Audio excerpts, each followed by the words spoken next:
Ceremonies in Singapore. I first encountered a demon in 1967 in the city of Singapore during a trip that changed my life in many ways. I was a young Christian man, yearning to experience the exotic sights I had only seen on the pages of travel magazines. First I went to Europe, then the Middle East, and finally Asia. For a month I trekked across the India subcontinent, from Bombay to New Delhi and Calcutta. I ended up in Southeast Asia. Of particular interest to me were the stories of supernatural occurrences in these areas, particularly a Hindu ceremony called Thaipism. This ritual of self-mutilation occurs every year in only two places on Earth, a rural section of Malaysia, near Kuala Lumpur, and the island city-nation of Singapore. Even in Hindu-dominated India, this rigorous ceremony of piercing and lacerating one's body is outlawed. But in 1967 Singapore was not the modern financial metropolis of international trade that it is today. In the late 60s it was still a sleepy tropical melting pot of diverse cultures and religious beliefs. This multicultural environment adopted an indifferent attitude toward the Hindu minority who practiced Thaipism. The leaders of Singapore believed this live and let live stance helped maintain religious and ethnic harmony. I was curious to see if the descriptions I had read about Thaipism, the act of bloodless self-mutilation, were exaggerated, so I set out to find a way into this secret world.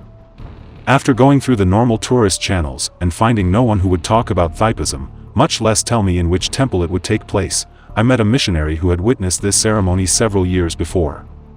With his directions in hand, and the help of a curious taxi driver, I finally found the temple. The Tank Road Hindu temple complex covered half a city block. 6-foot-high whitewashed plaster walls surrounded the temple grounds, which were accessible by a single, narrow entry. I expected some kind of security check, but was surprised to find that no one seemed concerned about who came or went. I arrived at 9 o'clock in the morning and the temple grounds are already a bustle of activity. 100 or so penitents were in various stages of self-torture.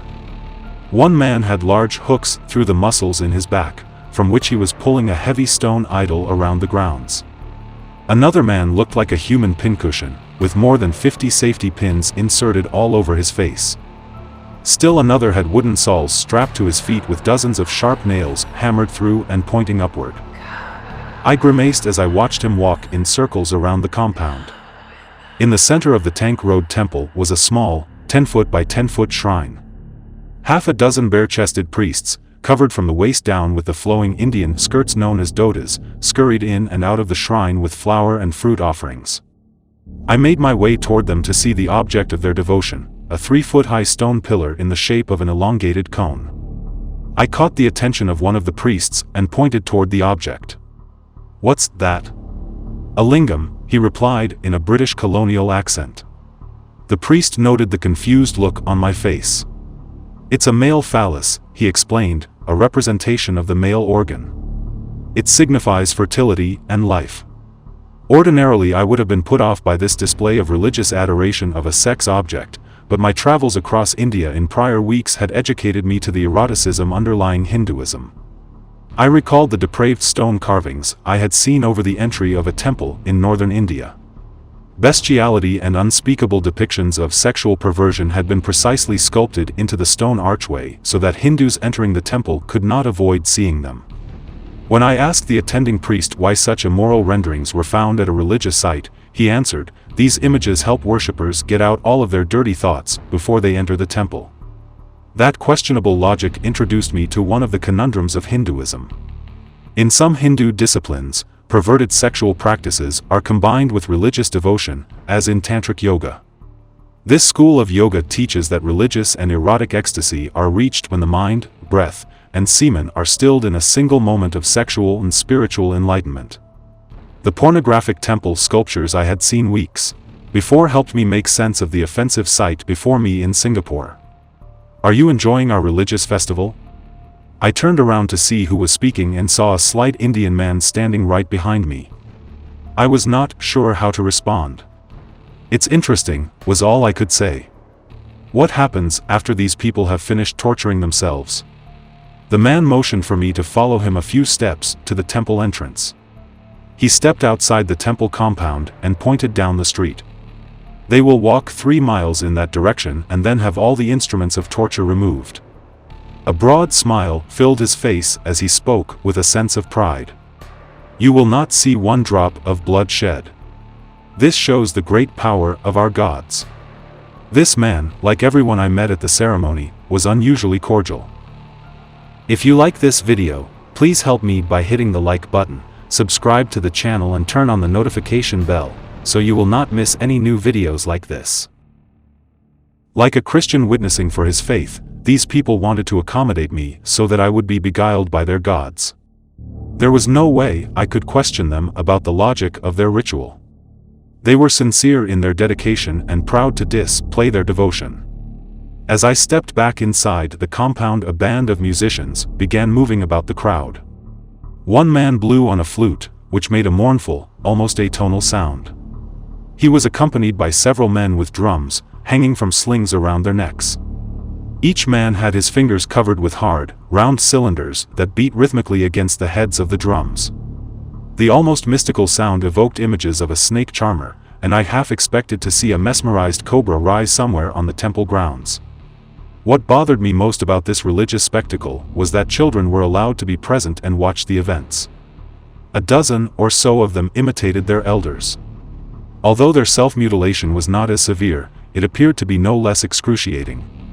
Their backs and chests were pierced with dozens of pins, and their arms bore signs of painful slashes. Several of them sat passively in a circle, seemingly indifferent to actions that under other circumstances, in other cultures, would have constituted the most severe forms of child abuse. I wandered about the Hindu temple grounds until I came upon a devotee named Raja. Raja, who had journeyed to Singapore from Madras, India, told me that the previous year he had prayed to the Hindu gods to heal his ailing father. When his father's illness had subsided, Raja vowed he would travel to Singapore and fulfill his pledge. To prove his piety, he had stripped to his waist and sliced his exposed body parts with sharpened knives. His tongue was pierced with a 6-inch-long ice pick. More than 100 3-foot-long, pin-sharp skewers also pierced his body. The skewers were supported by a device called a kavadis, which consisted of metal braces strapped to his shoulders. Though the skin was lacerated, true to the testimony of the penitents, not a drop of blood appeared. All this self-torture was done to honor the Hindu goddess Kali. How could a person's skin be punctured in dozens of places without bloodletting? How could a person endure such pain and still function? Why was there no infection surrounding the wounds? My mind was filled with questions and horror, but I was left speechless by such human degradation in the name of devotion. I walked to one side of the temple grounds where a 6-foot-tall stone idol of Kali stood before bowing worshippers. Kali's entire body was painted black. One of her feet was perched on a dead body, while she held the severed head of her victim in her left hand. Around her neck hung a necklace of human skulls, her other victims. Her eyes were enlarged and distended, like many other pagan idols I'd seen on my travels. Passing Hindus expressed their adoration for Kali by draping her arms and neck with garlands of flowers. I shook my head in disbelief and ached in my heart for Raja, who had credited such a frightful goddess with supernatural curative powers. As I made my way back toward Raja, I noticed that he was accompanied by a young Indian who held a copy of sacred Hindu scriptures and chanted from the text as an encouragement to his friend. This young man read with an enthusiasm that bordered on mania. Suddenly his face contorted, his eyes bulged out, his head jerked back, and he let out a deafening scream. He crumpled over in writhing convulsions, as if some force had thrown him to the ground. His eyes rolled back in his head as his limbs jerked and flung about in the dirt. Other Hindu supplicants rushed to his side. They shouted at one another frantically in their native Hindi language. What happened? I asked a Hindu who was standing nearby. The spirit of the goddess entered him, the man answered. We know, because Kali always affects us like this when she comes. The young Hindu seemed to be in torment, and I could not help but notice his eyes. They looked like the eyes of the stone goddess. Now I understood why many of the heathen idols had such protruding eyes. It was a sign of the evil spirit's presence. That look haunted me for months to come, and it became an important clue to detect spirit possession. In subsequent travels, I saw it in the eyes of Haitian witch doctors during voodoo ceremonies when they called forth the loa. I saw it in the eyes of Brazilian macumba adherents as they aped the actions of animals. I spotted it near Kathmandu, Nepal, as sadhus, Hindu holy men, sacrificed goats to the Hindu god Shiva. And I witnessed it in Fiji as firewalkers stood unharmed in the midst of flaming coals. All of these ceremonies, though called by different names and separated by thousands of miles, served the same master, Satan. That day in Singapore profoundly shaped my view of the spirit world. The fact that I saw hundreds of devotees pierce their bodies in the most grotesque ways without a drop of blood being shed showed me the power Satan has over those who willingly submit to his kingdom. And the way in which I reacted when faced with a soul-rending demon made me realize God's anointing, a unique deportment in the presence of evil. I returned to the United States and devoted myself to an intensive study of demonic phenomena for the sake of communicating what I saw to the body of Christ. I devoured every theologically sound book on the subject and searched the scriptures for biblical incidents that would shed some light on how to deal with demons. My prayers were an open invitation for the Lord to use me in confronting evil spirits, but it took 3 years before I finally encountered a demon on American soil. That happened in the city of St. Louis, Missouri. What do you think about our narratives? Tell us in the comments section below how these narratives made you feel. And if you like this video, please do not hesitate to give us a thumbs up, subscribe and hit the notification bell to keep you updated to our videos like this one. Thanks for watching, be safe and see you until our next video.